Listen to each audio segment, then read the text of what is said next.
ये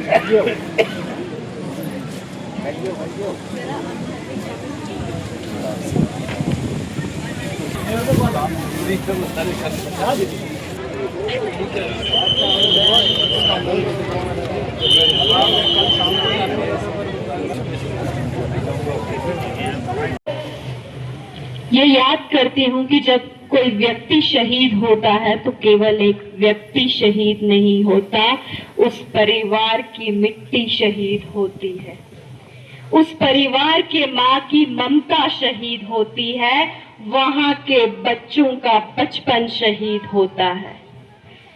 अभी एक हमारे बुजुर्ग खड़े थे जिन्होंने शायद अपने बेटे को खोया था, तो एक पिता का सहारा शहीद होता है। सिर्फ एक व्यक्ति शहीद नहीं होता, उस परिवार की खुशियां शहीद होती हैं, उस परिवार का हर सुख सुविधा शहीद होती है। आज जब मैं आप सबके सामने बोल रही हूं तो मैं याद करती हूं अपने सभी शहीदों को जिनकी वजह से आज हम सब लोग यहाँ पर बैठे हुए हैं।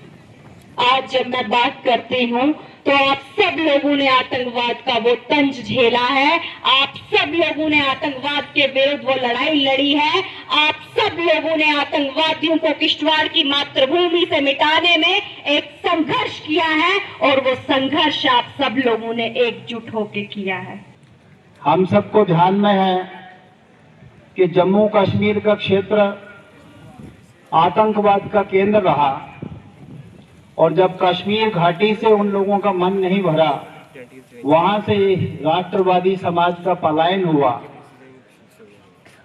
और उनको लगा कि कहीं जिस आसानी से ये काम हम यहाँ कर पाए हैं उसको जम्मू के क्षेत्रों के अंदर भी उसका विस्तार किया जाए। और वह कायर मानसिकता के लोग जो प्रत्यक्ष और परोक्ष रूप से युद्ध को नहीं लड़ सकते थे, हमारी सेना के साथ, हमारे सुरक्षा बलों के साथ नहीं लड़ने का साहस रख सकते थे। समाज लगातार गिर रहा था, उठ रहा था, लड़ रहा था, लगातार लड़ाई चल रही थी। ये परेड ग्राउंड कितनी बार गोलियों का तांडव यहां पे हमने सामने देखा है।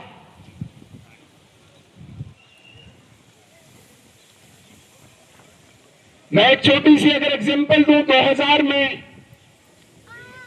शायद यही मई का महीना था,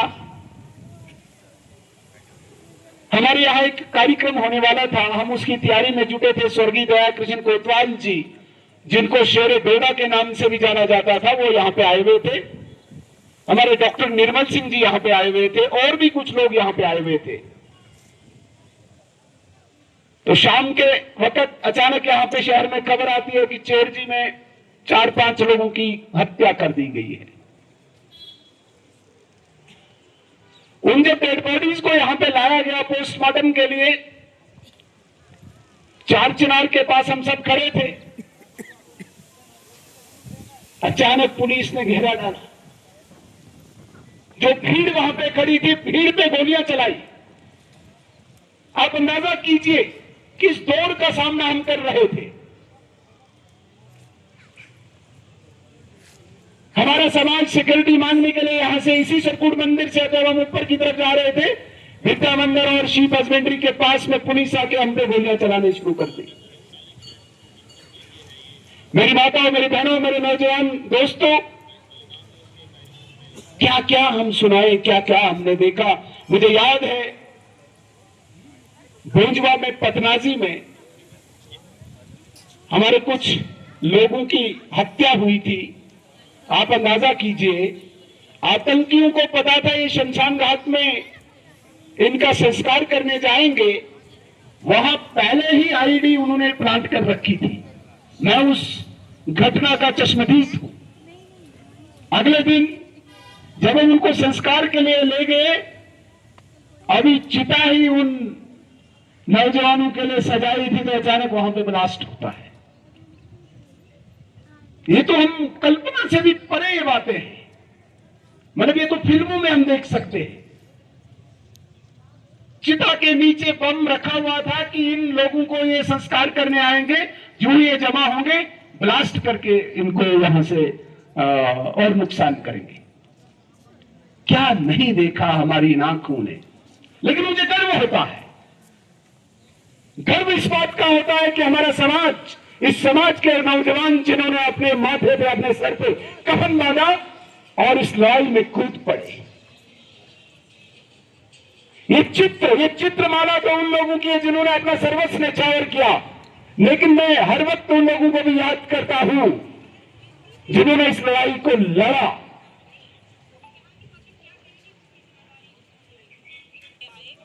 और स्वर्गीय चंद्रकांत जी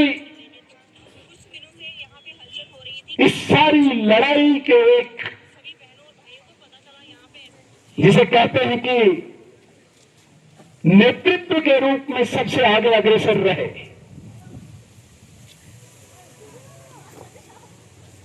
यह आतंकवाद ऐसे खत्म नहीं हुआ, इसके लिए ऐसे लोगों ने अपना बलिदान दिया, लेकिन कुछ ऐसे हीरोज हैं जिन्होंने अपनी जवानी दी, जिनके सामने भविष्य में पढ़ाई लिखाई करके अपना जीवन बिताने का एक अवसर था। उन्होंने सब कुछ छोड़ करके इस आतंकवाद के विरुद्ध लड़ाई में खड़े रहने के लिए ये तय किया कि हमने इसके साथ जूझना, हमने लड़ना है।